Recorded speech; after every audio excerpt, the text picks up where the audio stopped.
ყველას უკვე სმენია. ოფიციალურად დადასტურდა, რომ არმან ცარუკიან დაუპირისპირდება დან ჰუკერს და ეს დაპირისპირება გახდება მთავარი ღონისძიება UFC Fight Night კარზე. თავისთავად ბარათი მართლაც ძალიან ძლიერია, მაგრამ მთავარი თემა მაინც ამ ორთა ბრძოლაა. გულწრფელად რომ გითხრათ, თავიდანვე დამრჩა განცდა, რომ ყველაფერი უკვე გადაწყვეტილი იყო და სწორედ ცარუკიანი უნდა ყოფილიყო შემდეგი ნომერ პირველი პრეტენდენტი ტიტულზე. ჩვენ ყველამ ვიცით, რომ მას შემდეგ, რაც არმანი ბოლოს გავიდა ოქტაგონში, გასულა თითქმის 17 თვე. წარმოგიდგენიათ, თითქმის წელიწად ნახევარი არ გვინახავს ის საქმეში და ბოლოს მისი ბრძოლა იყო უზარმაზარ UFC 300-ზე. მაშინდელი მოვლენის შემდეგ უკვე 20 პიპივი გალა გაიმართა. გულშემატკივართა დიდ ნაწილს უკვე ეგონა, რომ მომდევნო მეტოქე აუცილებლად ილია ტოპურია იქნებოდა. მით უფრო რომ ილიას გარშემო ისედაც უამრავი საუბარი იყო. ზოგი ამბობდა, რომ თითქოს ის გამუდმებით იკავებს თავს რეალური გამოწვევებისგან, ზოგი კი სრულიად საპირისპიროს ამტკიცებდა. მაგრამ ახლა სიტუაცია სრულიად აირია. რატომ? იმიტომ რომ ცარუკიანს დაუნიშნეს დენ ჰუკერი, გამოცდილი მებრძოლი, რომელსაც ბრძოლა არასდროს აშინებს და რომლისთვისაც ჭრილობები, დაზიანებები და ხანგრძლივი ბრძოლები ჩვეულებრივი ამბავია. აქედან გამომდინარე, ვისაც უნდა მოგება, ის დიდი ალბათობით მინიმუმ ნახევარ წლით ვერ დაბრუნდება ოქტაგონში. უფრო რეალისტურად კი, მაისი, ივნისი ან ივლისი 2026 წლის იქნება მათი დაბრუნების დრო. და აქ ჩნდება მთავარი კითხვა: რა ხდება ილია ტოპურიასთან? ვის უნდა დაუპირისპირდეს იგი შემდეგ? თუ ცარუკიანი და ჰუკერი ერთმანეთს შუა წელსაც ვერ დაუბრუნდებიან, მაშინ ილიას რა დარჩება?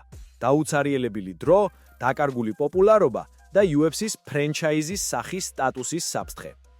ყველასთვის ნათელია, რომ ეს ორთა ბრძოლა ნომერ პირველი პრეტენდენტის ბრძოლაა, ვინც მოიგებს პირდაპირ ტიტულისთვის ჩაებრება. თუ ცარუკიანი იმარჯვებს, ეს იქნება მისი უდიდესი შანსი დაამტკიცოს, რომ მიუხედავად ხანგრძლივი პაუზისა, ის კვლავ რჩება ელიტის წინა ხაზზე. პირადად მე ვფიქრობ, რომ არმანი გააკეთებს იმას, რასაც თავისი დროის მატეუს გამროტმა, მაგრამ უფრო დამაჯერებლად, უფრო ეფექტურად და უფრო სასტიკად. ჩემთვის რეალური სცენარი ჩანს გვიან რაუნდებში ტექნიკური ნოკაუტი, მაგალითად მე-4 ან მე-5 რაუნდში. თუ დენ ჰუკერი მოახერხებს გამარჯვებას, ეს უკვე იქნება სრული სიურპრიზი და დაგავიწყდებათ, რომ MMA-ში ყველაფერი შეიძლება მოხდეს. ჰუკერს შეუძლია ერთი დარტყმით მთელი სურათი შეცვალოს. ბევრსაც ეცინება ამ სცენარზე, მაგრამ გულწრფელად რომ გითხრათ, ეს არ არის უჩვეულო, რადგან დენი ისეთივე მებრძოლია, რომელსაც ბრძოლაში სულისკვეთება არასდროს აკლია. თუმცა მაინც ვფიქრობ, რომ არმანი გაცილებით მშვიდად გაიმარჯვებს. მაგრამ აქ იწყება ყველაზე საინტერესო ნაწილი. ვინ დარჩება ილიას მეტოქედ? თუ არმანი და დენი შარსან წელსაც ვერ დაუბრუნდებიან, მაშინ ილიას რა დარჩება? დაუცარიელებელი დრო, დაკარგული პოპულარობა და UFC-ს ფრენჩაიზის სახის სტატუსის საფრთხე. ყველასთვის ნათელია, რომ ეს ორთა ბრძოლა ნომერ პირველი პრეტენდენტის ბრძოლაა, ვინც მოიგებს პირდაპირ ტიტულისთვის ჩაებრება. თუ ცარუკიანი იმარჯვებს, ეს იქნება მისი უდიდესი შანსი დაამტკიცოს, რომ მიუხედავად ხანგრძლივი პაუზისა, ის კვლავ რჩება ელიტის წინა ხაზზე. პირადად მე ვფიქრობ, რომ არმანი გააკეთებს იმას, რასაც თავისი დროის მატეუს გამროტმა, მაგრამ უფრო დამაჯერებლად, უფრო ეფექტურად და უფრო სასტიკად. ჩემთვის რეალური სცენარი ჩანს გვიან რაუნდებში ტექნიკური ნოკაუტი, მაგალითად მე-4 ან მე-5 რაუნდში. თუ დენ ჰუკერი მოახერხებს გამარჯვებას, ეს უკვე იქნება სრული სიურპრიზი და დაგავიწყდებათ, რომ MMA-ში ყველაფერი შეიძლება მოხდეს. ჰუკერს შეუძლია ერთი დარტყმით მთელი სურათი შეცვალოს. ბევრსაც ეცინება ამ სცენარზე, მაგრამ გულწრფელად რომ გითხრათ, ეს არ არის უჩვეულო, რადგან დენი ისეთივე მებრძოლია, რომელსაც ბრძოლაში სულისკვეთება არასდროს აკლია.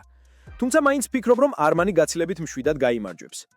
მაგრამ აქ იწყება ყველაზე საინტერესო ნაწილი. ვინ დარჩება ილიას მეტოქედ? თუ არმანი და დენი მხოლოდ ზაფხულში დაუბრუნდებიან ოქტაგონში, ილიას როგორ უნდა დაელოდოს? ის ხომ ახლა UFC-ს ერთ-ერთი მთავარი ვარსკვლავია. კომპანია აშკარად ინახავს მას როგორც ახალ სუპერ ვარსკვლავად. ბევრს კი უკვე უწოდებს კონორ მაგრეგორის 2.0. ლოგიკა ამარტივი, როდესაც შენ ყავს სპორტსმენი, რომელიც ევროპული და ამერიკული აუდიტორიის ერთად დაპრობა შეუძლია, მას უაზროდ პაუზაში ვერ დატოვებ. თუმცა რეალობა ის არის, რომ UFC-ს ფაქტიურად მოეშალა ხელიდან მთავარი კანდიდატი ილიასთვის. ცარუკიანი და ჰუკერი შარშან კი არა, მომავალ ზაფხულში დაუბრუნდებიან. შედეგად ილია რჩება ჰაერში, მის გარშემო უამრავი ხმაური, მაგრამ კონკრეტული მეტოქე არ ჩანს. გულწრფელად რომ გითხრათ, ეს სცენარი არც UFC-სთვის არის ხელსაყრელი და არც გულშემატკივრებისთვის. ახლა წარმოიდგინეთ, რომ ბრძოლა უკვე შედგა და გამარჯვებული ცარუკიანი გამოვიდა. ეს ნიშნავს, რომ ილიას მომავალი ოპონენტი უკვე ცნობილია. მაგრამ ამ გამარჯვებულს დაჭირდება მინიმუმ 9 წელი დასვენებისთვის. ამ პერიოდში კი ილია რას აკეთებს? ელოდება? თუ უბრალოდ ჩუმად სიჯამს, როგორც ეს ზოგიერთ ვარსკვლავებს ჭვევა. პირადად მე ამას ვერ ვხედავ სწორი გზად. ილია ტოპურია ახლა ისეთი მებრძოლია, რომელსაც UFC აუცილებლად უნდა იყენებდეს აქტიურად. ის არის ყველაზე დიდი ევროპული სახელი, რომელსაც ამერიკული ბაზრის დაპყრობა შეუძლია. გავიხსენოთ, ილია წავიდა 1 წონით კატეგორიით ზევით და ჩარლზ ოლივეირას დამაჯერებლად მოუგა. ის ფაქტი, რომ ოლივეირას წინააღმდეგ ისე გამოიყურებოდა, თითქოს ეს მისთვის ჩვეულებრივი სარბიალი იყო, უკვე ისტორიული მომენტია. არ მიიღო პრაქტიკულად არანაირი სერიოზული დაზიანება და ამტკისა, რომ შეუძლია დიდი ვეტერანების დამარცხება და თან დაამარცხეს მათი სტილში, სუფთად, დამაჯერებლად და ძალიან ტექნიკურად.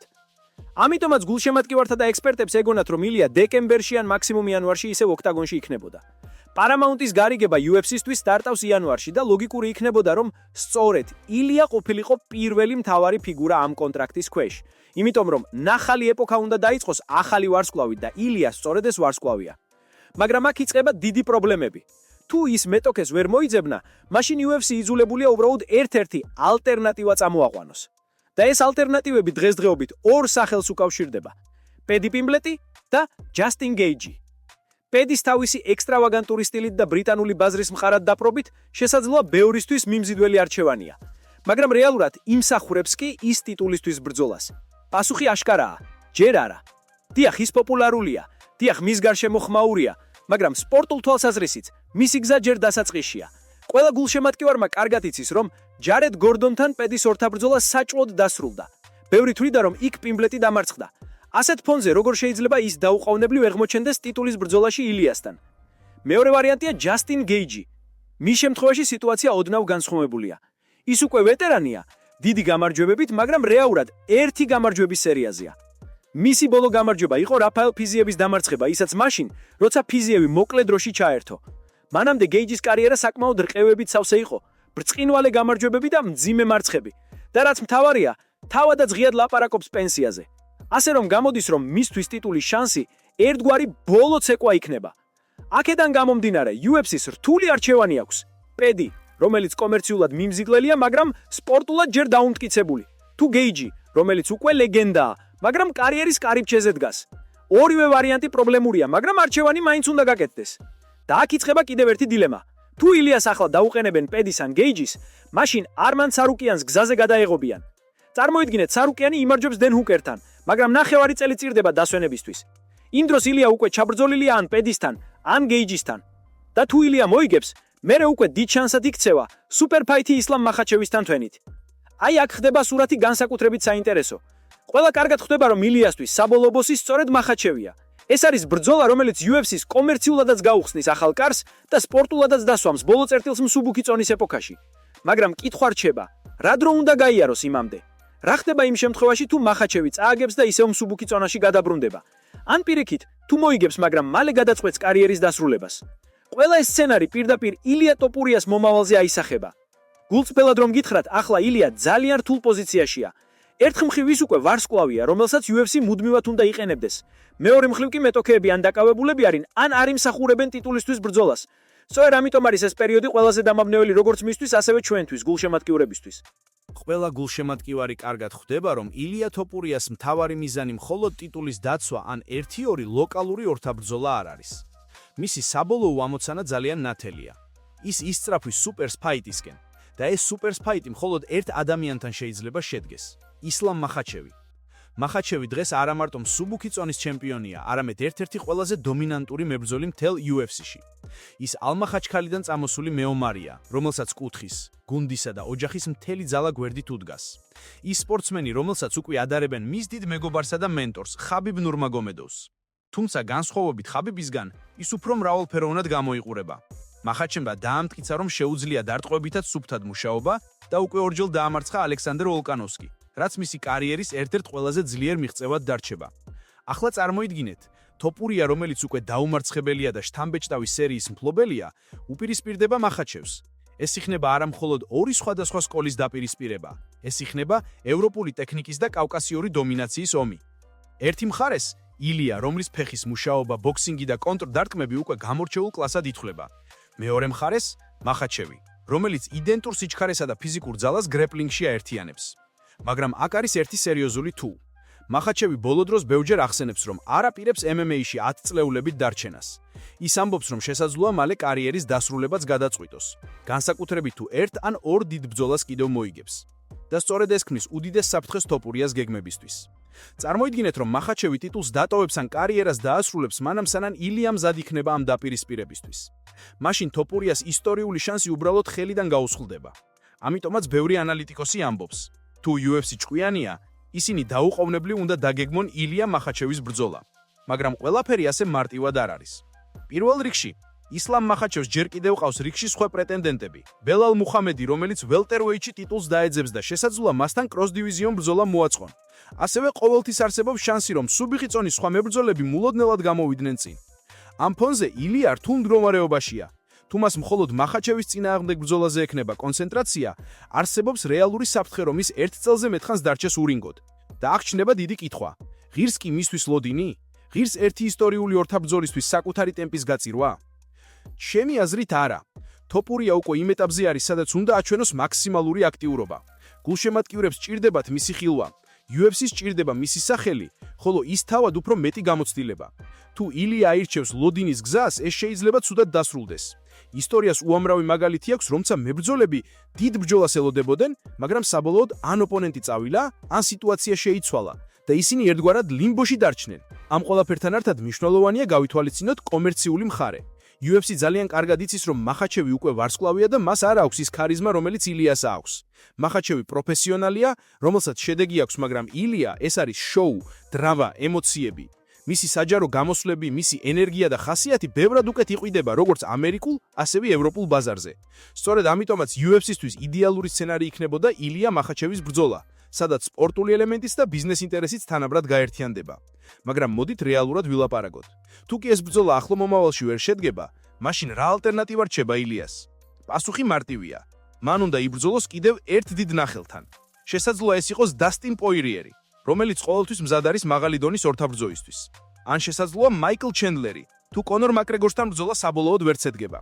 ორივე შემთხვევაში თოპურიას ექნება შანსი კიდევ ერთხელ დაამტკიცოს, რომ მისთვის ნებისმიერი მეტოქე მხოლოდ ერთი საფეხურია გზაზე სუპერფაიტისკენ. ამ ყველაფერს თუ შევაჯამებთ, მივდივართ ერთ დასკვნამდე.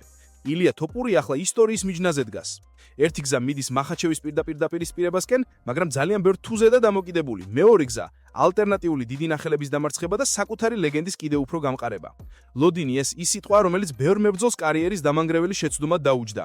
შესაძლოა ზოგად ლოდინი არის ტაქტიკა, მაგრამ MMA-ში, სადაც ყველაფერი სწრაფად ცვლება, პასიურობა ყველაზე სახიფათო ნაბიჯია.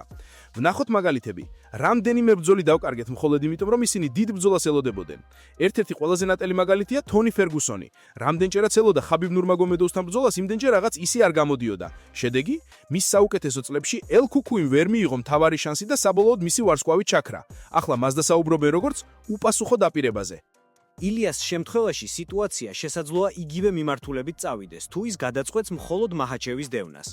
ხო, მახაჩევთან ორთაბრძოლა მართლაც ისტორიულია, მაგრამ რა მოხდება იმ შემთხვევაში, თუ ის ტრავმას მიიღებს ან UFC-ს სხვა გეგმა ირჩევს?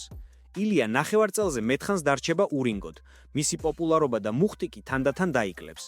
გულშემატკივარი ძალიან დაუნდობელია, ისინი ყოველთვის ახალ გმირს ეძებენ და თუ შენ აღარ ჩანდი, მათთვის უბრალოდ გაქრი. გარდა ამისა, სპორტული ფორმა ისეთივე მნიშვნელოვანია, როგორც პოპულარობა. ტოპური ახლა არის პიკზე, მისი ფსიქოლოგია მტკიცეა, სხეული მაქსიმალურად ჯანმრთელი და ენერგიით სავსე. თუ ის დიდხანს იჯდება ლოდინში, მისი ორგანიზმი დაკარგავს იმ რითმს, რომელიც მხოლოდ აქტიური ბრძოლებით ინარჩუნებს. რინგის ჟანგი ეს არის რეალური საფრთხე. და არავინ იცის როგორ იმოქმედებს ის იმაზე, ვინც ასე ელეგანტურად და სუფთად ამარცხებდა მოწინააღმდეგეებს. მეორე სერიოზული რისკი არის ფსიქოლოგიური წნეხი. როდესაც მებრძოლი ზედმეტად კონცენტრირდება მხოლოდ ერთ ბრძოლაზე, ის თავის გონებაში მას იდეალურად წარმოიდგენს. მაგრამ რეალობა ყოველთვის სხვანაირია. წარმოიდგინეთ, რომ ილია ყოველდღე ფიქრობს მახაჩევთან ორთაბრძოლაზე, მასზე აგებს გეგმებს, მისთვის ემზადება და მერე უცებ ამ ბრძოლას სხვა იღებს, ან საერთოდ არ იმართება. ასეთ დროს მებრძოლი თავს დაკარგულად გრძნობს. მოტივაცია ეცემა და ის პირდაპირ მოქმედებს მომდევნო ორთაბრძოლებზე. ამ ყველაფრის პარალელურად UFC-ის სტრატეგია ყოველთვის ბიზნესზეა დაფუძლებული. თუ მათ ჭირდებათ კონკრეტული მებრძოლი კონკრეტულ თარიღზე, ისინი სწორედ იმ ადამიანს აირჩევენ. თუ ილია არ იქნება მზად, ან უბრალოდ ელოდება, ისინი აუცილებლად გადავლენ სხვაზე, იქნება ეს პედი პიმბლეტი, გეიჯი თუ ვინმე სხვა. კომპანია ვერ გაჩერდება მხოლოდ ერთი სახელის გამო, თუნდაც ის სახელი ილია ტოპურია იყოს. და კიდევ ერთი ფაქტორი, რომელიც არ უნდა დავავიწყოთ, ტრავმები. თუ ილია ზედმეტად დიდხანს გააჭიანურებს და შემდეგ მალევე შევა მძიმე ბრძოლაში, ორგანიზმი შეიძლება ვერ გაუძლოს ასეთ დატვირთვას. ხშირად სწორედ ლოდინის შემდეგ ხდება მძიმე დაზიანებები, რადგან სხეული კარგავს მორგებულობას მაღალი დონის სტრესზე. ამრიგად ილიას აქვს რამდენიმე გზა. აქტიური გზა, იბრძოლოს ნებისმიერ დიდ ოპონენტთან, თუნდაც ეს არ იყოს მაჰაჩევი. ეს მის სახელს ფორმაში დატოვებს და მუხტად შეინარჩუნებს. ლოდინის გზა, ელოდოს მაჰაჩევს ან სხვა სუპერფაიტს. ეს დიდი რისკია, რადგან შეიძლება დარჩეს ურინგოდ და დაკარგოს მენტალური ფოკუსი. შერეული გზა, აირჩიოს ერთი დიდი ბრძოლა შუალედურად, მაგალითად დასტინ პორიესთან ან მაიკლ ჩენჯერთან, რათა ფორმა შეინარჩუნოს და ამავდროულად მაჰაჩევის სუპერფაიტიც არ დაკარგოს. ყველაზე ჭკვიანური ჩემი აზრით არის მესამე გზა, იმიტომ რომ ტოპურია ახალგაზრდაა, ენერგიულია და მას სჭირდება ბრძოლა. უბრალოდ ლოდინი მის კარიერას აზიანებს. ის ვერ გახდება ახალი ხაბიბი თუ ერთხელ გამოჩნდება წელიწადში. მისგან გულშემატკივარი ელედებიან დომინაციას, აქტიურობას და შოუს. და ბოლოს დავამატებ ერთ მნიშვნელოვან დეტალს – ფანების ფსიქოლოგია. დღეს როცა სოციალური ქსელები ყველაფერს წყვეტს, თუ მებრძოლი დიდხანს ჩუმადა, მისი პოპულარობა პირდაპირ ქვეითდება.